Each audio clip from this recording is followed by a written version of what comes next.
It wasn't the emptiness in its eyes that broke me. It was the way its two long fingers curled around the tree, and the smell, like wet earth and old meat. It watched me, and it was hungry. Nightbound Bloodline presents 5 true Wendigo encounters that haunt me.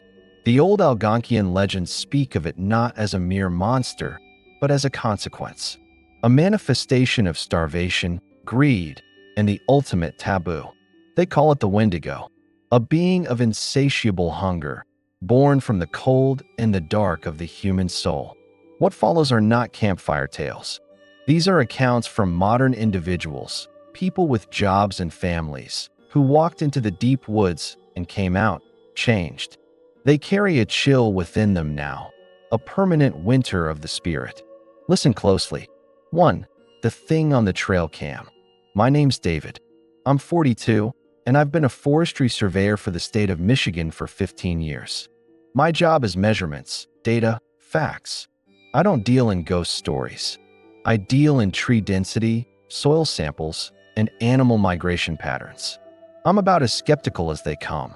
If I can't tag it, track it, or log it in a spreadsheet, it's not my concern. At least, that's what I used to say. This was up in the Upper Peninsula, late November. The cold was the kind that settles in your bones, sharp and clean. The tourist season was long dead, and the real silence of the North Woods had moved in. I was on a 2-week solo trip, cataloging old-growth sections for a conservation report. My base was a tiny state-provided cabin, 4 walls, a wood stove, and a whole lot of quiet. I had a few trail cameras set up on game trails about a mile out, just to get a sense of local fauna. Mostly I got deer, the occasional fox. Normal stuff. It was on the 3rd night. The wind had died, leaving an absolute, tomb-like silence. No owls, no rustling, just the crackle of my fire. That's when I first felt it, the sensation of a weight, a pressure, outside the cabin. Like something was standing just beyond the ring of firelight, leaning in. I wrote it off as solo trip jitters. But then the dogs from a distant hunting lodge, maybe 3 miles off, started up. Not their usual yapping.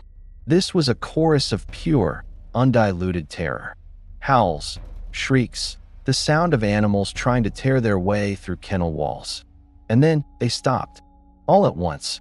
The silence that followed was louder than the noise. The next morning, I went to check my cameras. The first 2 were fine. The third, positioned deep in a ravine, was knocked off its post. The SD card was still there. Back at the cabin, I brewed a coffee and slotted it into my laptop, expecting to see a curious bear. The first few images were blank night shots. Then, at 2:17 a.m., something triggered it. It wasn't a bear. The image was grainy, lit by the camera's harsh infrared. The creature was crouched low, but even then, you could tell its proportions were all wrong. It was emaciated, but not weak-looking. Its ribs pressed against a hide that wasn't fur. It looked like gray, leathery skin stretched tight over a skeletal frame. Its limbs were too long, its joints too pronounced, like a man made of sticks and cordwood. But its face, God, its face. It was turned partially away, but I could see the elongated shape of its skull, the sharp jut of what might have been a jaw. And it was holding something. In one of those long-fingered, claw-tipped hands, it held the mangled carcass of a deer fawn. Not eating it, just holding it. Staring at the camera with one sunken eye that reflected the IR light back as a solid, white orb. No animal looks at a camera like that. It looks at a flash, it investigates. This thing it was posing. It knew. I packed my gear that day. The data could wait. A blizzard was forecasted to roll in by evening, and I needed to be off that mountain. As I hiked the 5 miles back to my truck, the feeling returned. That pressing weight between my shoulder blades. I'd stop, turn around, see nothing but silent, snow-laden pines. I'd walk again, and within 20 paces, I'd hear it. A single, heavy crunch in the snow behind me. Mimicking my step, I'd freeze. It would freeze. This cat and mouse game went on for over an hour. I never saw it, but I smelled it. A sour, coppery odor, like blood on frozen leaves, carried on the wind no matter which direction I turned. I finally broke into a run, my lungs burning with the cold air. I didn't stop until I reached my old Ford, fumbled the keys, and locked the doors. I sat there, shaking so hard I could barely drive. I didn't look back. I submitted my report, but I never mentioned the camera. Who would believe it? I told my boss I'd caught a stomach bug, but I kept that image. I've shown it to one person, a friend who knows his wildlife. He went pale and handed my phone back without a word. He just shook his head. I don't go into the woods alone anymore. I see skinny trees against the snow and my heart seizes up. That thing wasn't just hungry for the fawn. It was hungry for the fear. It wanted me to know I was being cataloged. And the most terrifying part? I think it let me go, so I could carry the memory of it out of the woods. Like a virus, a trail camera, designed to capture the objective truth of the forest, instead captured an echo of an ancient hunger.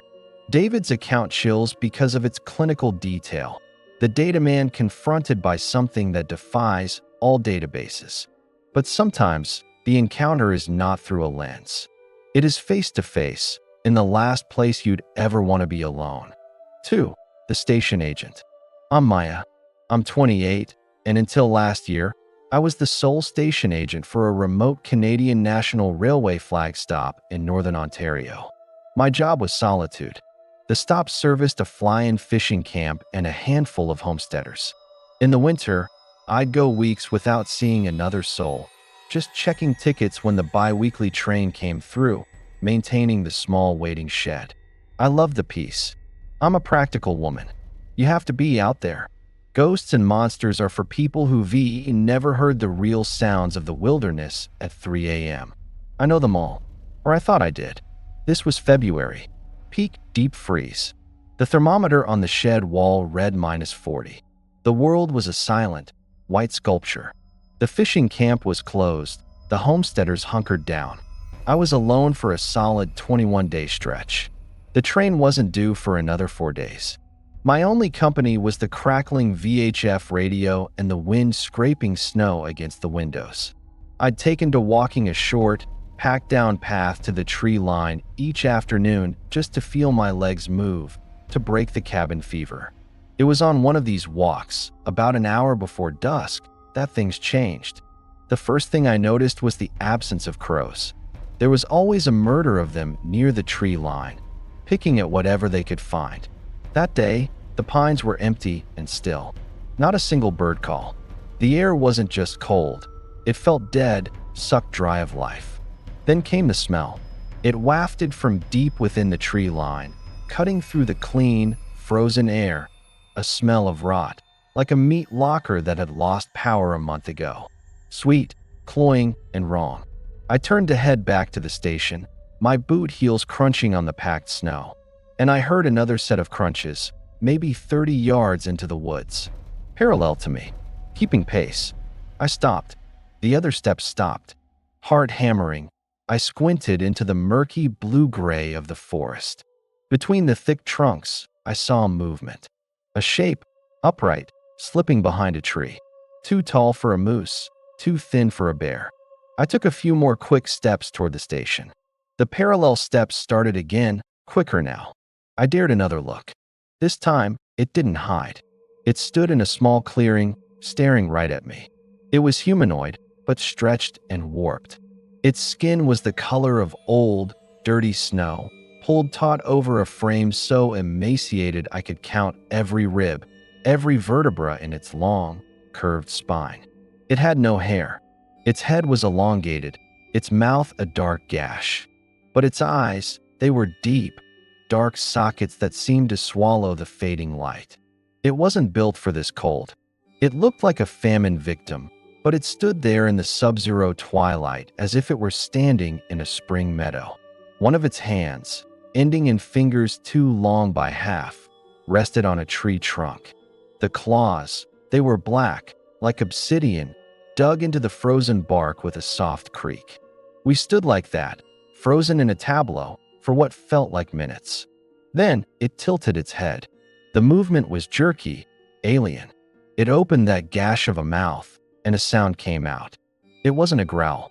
It was a dry, rattling hiss, like wind through dead corn stalks. But it held a cadence, a horrible, mocking imitation of human speech. It was the sound of starvation given a voice. That broke my paralysis. I ran. I didn't look back. I slammed into the station shed, bolted the door, and barricaded it with a heavy tool chest.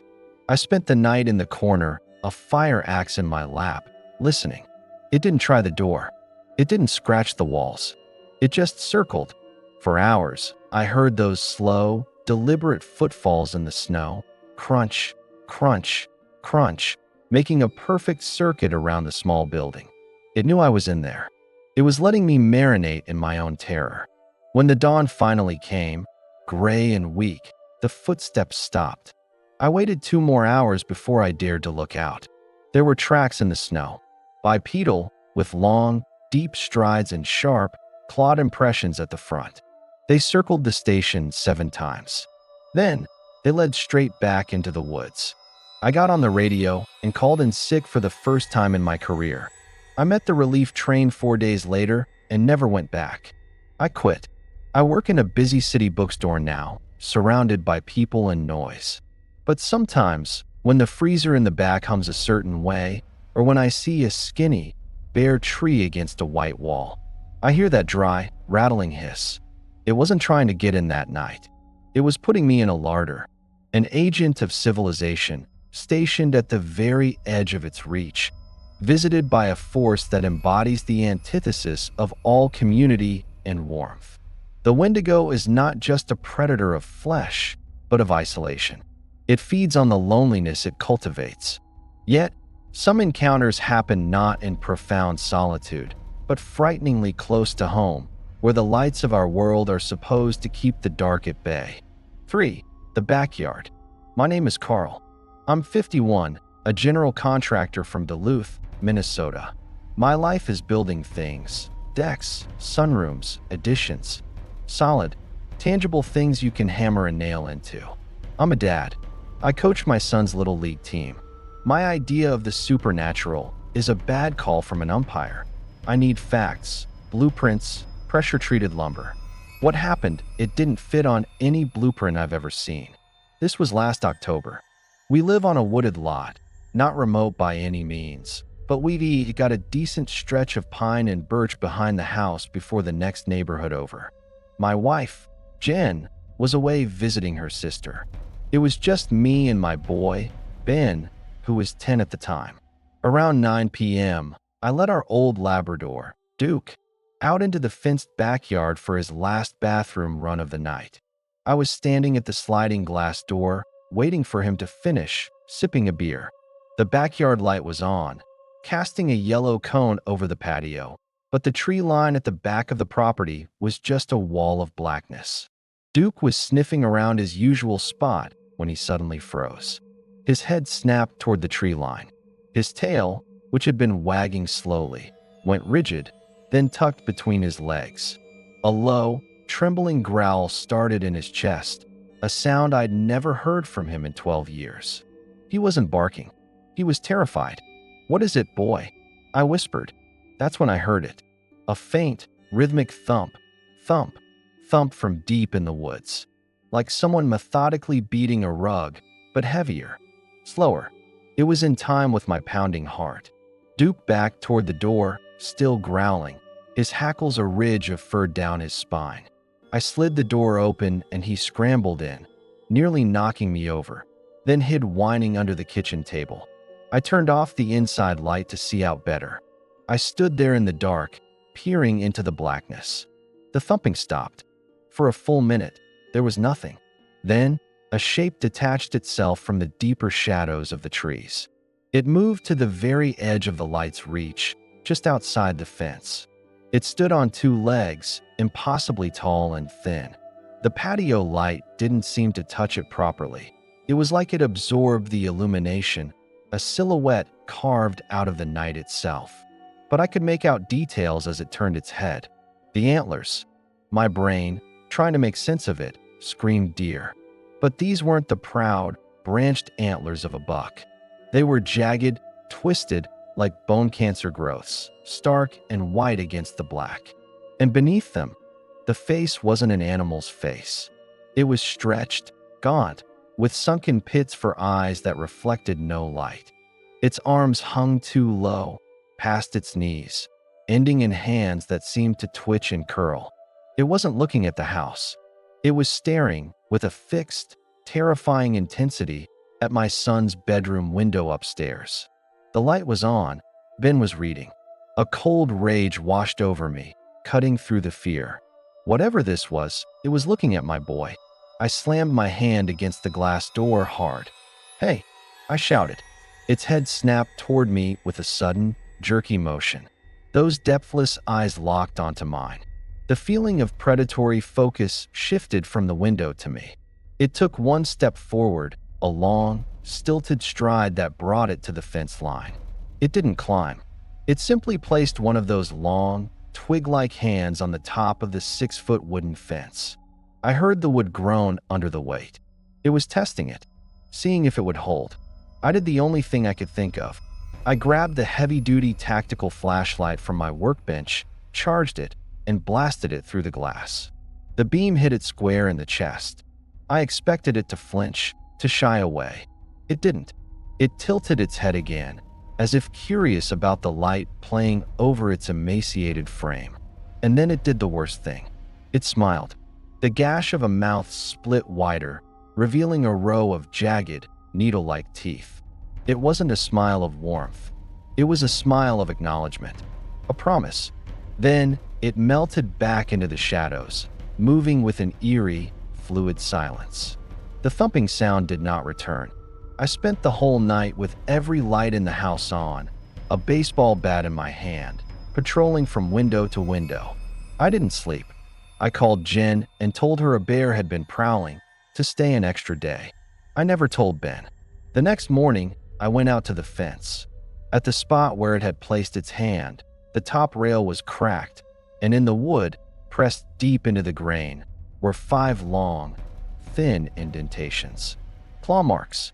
I tore that whole section of fence out that day and put up an 8-foot vinyl one. I also installed security lights that turn night into day.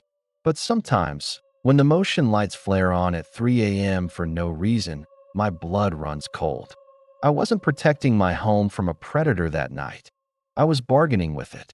And I saw in its smile that it considered my son a future meal. My house doesn't feel like a fortress anymore. It feels like a temporary shelter. The violation of the domestic sphere is a horror all its own. The creature at the fence line was not a mere animal intruder. It was a testament that hunger can find any address. It shifts its gaze from the isolated to the familial with ease. But what of those who seek these legends out? What happens when the hunter, armed with curiosity and technology, goes looking for a story? For the researcher, I'm Leo, 34 years old. I have a master's degree in cultural anthropology. My passion, my entire academic focus, has been on First Nations folklore of the Great Lakes region, specifically the Wendigo psychopathy. I've published papers. I lectured. To me, it was a fascinating cultural metaphor for greed and resource scarcity, a mythological construct to enforce taboos. I was the skeptic in the room, the one who would politely explain the rational origins behind the legend. My trip to Lake Superior's North Shore last fall was supposed to be the final leg of my book research. I was there to document place names, interview a few elders if they'd speak to an outsider like me, to soak in the atmosphere. I went looking for a story. I found something else. I'd rented a small cabin near a place locals called Whisper Hollow. The name itself was in my notes, a location tied to several 19th century disappearance tales. It was a crisp autumn afternoon, the kind where the sky is a hard, brilliant blue and the air smells of pine and decay. I was armed with my digital recorder, a high-end camera, and my own profound sense of intellectual superiority. I hiked into the hollow, following a faded game trail. The forest was beautiful, ancient. I remember thinking how the stark contrast between life and the coming winter perfectly mirrored the Wendigo mythos. I was framing shots, narrating into my recorder about symbolic resonance. I was utterly, foolishly detached. The first thing that broke my academic reverie was the silence. The chickadees and jays went quiet. The wind in the high pines died. It was as if the forest was holding its breath. Then came a new smell, cutting through the clean autumn scent. It was metallic, coppery, like blood, underlaid with a sickly sweetness, like overripe fruit left to rot in a damp cellar. It was the smell of a slaughterhouse hidden in the woods. My skin prickled. I told myself it was a dead animal, a natural occurrence. But the rationalization felt hollow. I lowered my camera. The woods no longer felt like a subject. They felt like an audience. I decided to head back. As I turned, my eye caught a movement about 50 yards up the slope to my left. Something was standing between two large, lightning-blasted pines. I raised my camera, zooming in with the lens, my anthropologist's mind still clinging to protocol. Document, document. The image swam into focus on the LCD screen. It was lean to the point of absolute emaciation, its ashen skin clinging to a skeletal structure that seemed all wrong. The shoulders too hunched, the chest cavity too deep and narrow. It was partially turned away, and I saw the stark, jutting line of its spine. But it was the head that made my blood freeze. It wasn't the classic deer skull depiction of pop culture. This was a fleshless, tapered skull, elongated like a predatory fish, with a prominent, bony jaw. And resting upon it, tangled in a grotesque fusion with the bone, were antlers. But they were not clean. They were moss-covered, clotted with what looked like old, blackened lichen and strips of shriveled hide. They looked less like trophies and more like grisly, grown-on grave markers. It stood perfectly still, and then, in my viewfinder, it slowly turned its head. It looked directly at me through the lens. The eyes were not there, just dark, empty orbits that seemed to be tunnels leading into a cold, starless space. It knew I was watching. It saw me seeing it. I dropped the camera. It dangled from my neck, the lens cap clicking shut like a final, feeble note. The creature didn't charge. It didn't make a sound. It simply stepped behind one of the blasted trees. I stood, paralyzed, waiting for it to reappear. It didn't. Instead, I heard a voice. It came from my right, from where I'd just been. It was a dry, papery whisper just on the edge of hearing. It sounded like my own voice, but strained and hungry. It whispered a single word, Leo. Then, from behind me, up the trail I needed to take, the same rasping voice, now mimicking the tone I'd used earlier into my recorder. Symbolic resonance. It was encircling me. Not physically yet. It was using my own identity, my own work, as a weapon. It was showing me it understood what I was, and it was mocking the fragility of my understanding. Every rustle of leaves, every creak of a branch became that voice, whispering fragments of my own thoughts, my own notes, back to me in that hollow, starving rasp. I ran. I didn't look back. I crashed through the underbrush, heedless of direction, driven by a primal terror that had vaporized every scholarly thought in my head. I burst out onto a logging road, stumbled to my car, and drove for 4 hours straight, not stopping until I hit the lights of a major town. I left everything in that cabin, my notes, my clothes, the camera with the image still on it. I never went back for them. I've abandoned my book. I can't even look at my research. That thing, it wasn't just a physical entity. It was the literal incarnation of the metaphor I'd spent years deconstructing. It was the hunger that consumes all meaning, all rationality. It showed me that some stories aren't just told. They lie in wait for the arrogant. And they know your name. The seeker of knowledge became the subject of a far older, far hungrier intelligence. His encounter suggests a terrifying sentience, a being that not only understands its own myth, but uses it as a lure. It turns curiosity against the curious.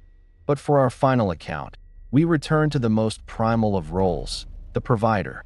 What happens when you venture into the frozen wild not for data or thrill, but from duty, only to find that something has already laid claim to everything you see. 5. The Trapper. Sam, 59 years old. I've been a fur trapper and guide out of Fort Albany, Ontario, for over 40 years. My father taught me, his father taught him. We know this land in the dark, by smell and by feel. Winter is when we work, when the world is stripped bare and honest. I don't believe in spirits or demons. I believe in the weight of a good pelt, the yield of a well-set line, and the hard truth of an empty stomach. You respect the woods, they provide. You get arrogant, they bury you. That's the only religion out here. Until last winter, I thought I knew all the predators on my line. It was the heart of the January freeze, a week into a long solo patrol to check my remote line. I was maybe 80 kilometers from the nearest settlement, in a valley so quiet you could hear the snow settling. My camp was a sturdy canvas tent, heated by a small, efficient stove. I'd done this 100 times. The routine was life. Check traps, reset, skin, stretch pelts, sleep. The cycle. On the 4th day, I started finding my lines disturbed. Not robbed. Not by Martin or Fisher. These were heavy steel leg-hold traps, sprung and twisted. Some were flung into the trees. One was bent in half, the steel jaw pried apart like it was made of tin. No blood, no fur. Just pure, destructive force. That got my attention. No bear does that in winter. And a bear wouldn't leave the bait. The silence came next. You get used to the winter sounds. The groan of tree trunks, the scritch of a red squirrel. This was a vacuum. Even my own breathing felt too loud. Then, at night, the sounds began. Not close. A mile off, maybe. A sound like a tree being smashed apart. Not falling. Smashed. Then, an hour later, closer. The sound of rocks being hurled against other rocks. It was methodical. Violent. It wasn't foraging. It was announcing itself. I slept with my rifle across my chest. The next morning, I found tracks crossing my own snowshoe trail. Bipedal. Massive. Over 1.5 feet long. The stride was enormous, 6 feet or more. But the prints, they weren't right. The toes were long, and they ended in points that dug deep into the crust. And there was no heel impression. It walked on the balls of its feet, like a man trying to be quiet, but weighing more than any man could. I decided to break camp a day early. Something had claimed this valley, and it was time to yield. As I was packing my sled, I saw it. Across the frozen river, on the opposite ridge, backlit by the weak midday sun. It stood on 2 legs, atop a rocky outcrop. It was tall, so tall it seemed to blend with the stark, dead trees behind it. Its body was a study in sharp angles and wasted muscle. But it wasn't skinny from weakness. It was skinny like a strung bow, taut with a terrible potential energy. From its head sprouted a rack of antlers. But these were not the decaying ones from the researcher's account. These were stripped bare, gleaming white and sharp as spear points, a crown of weapons. It held something in its hands. It raised its arms, and I saw it was the carcass of a full-grown caribou. With a casual, terrifying strength, it tore the animal in two with a wet, ripping crunch that echoed across the silent valley. It wasn't eating. It was disassembling. It dropped the pieces and looked down, directly at me. Distance meant nothing to that gaze. I felt it, a physical pressure, a cold that went deeper than the January air. I didn't move. I knew running would trigger the chase. I was prey, and it was deciding. It tilted its head, then raised one of those long, skeletal arms. It pointed, not at me, at my sled, at my piled pelts, at the fruits of my labor. Then, slowly, it swung its pointing finger until it was aimed at me. The meaning was clear. You are next in line. It then turned and descended the far side of the ridge, moving with an impossible, liquid grace over the jagged rocks. I didn't wait. I hitched myself to my sled, and I ran. I ran for 8 hours, driving my body past its limits, following the river ice downstream. I didn't look back. I knew if I saw it again, I was dead. I made it to an outpost station. I was frostbitten, delirious. I told them I'd had a bad fall, gotten turned around. I abandoned my sled, my season's catch, everything. I've trapped for the last time. That thing, it wasn't just another predator competing for game. It was the spirit of the winter itself. It was the hunger that comes when the world freezes, and all life is reduced to a single, brutal equation: consume or be consumed. It saw my traps, my take, and it marked me as a rival, a thief in its kingdom. I went out there a provider, a master of my craft. I came back a refugee. I sit by my fire now, and the crackle of the logs sometimes sounds like ice breaking. And I know, with a trapper's certainty, that I am on a list. And someday, when the snows are deep enough and the silence is absolute, it may come to collect. 5 accounts. From the surveyor's data, to the station agent's solitude, the father's protectorate, the scholar's pride, and the trapper's livelihood.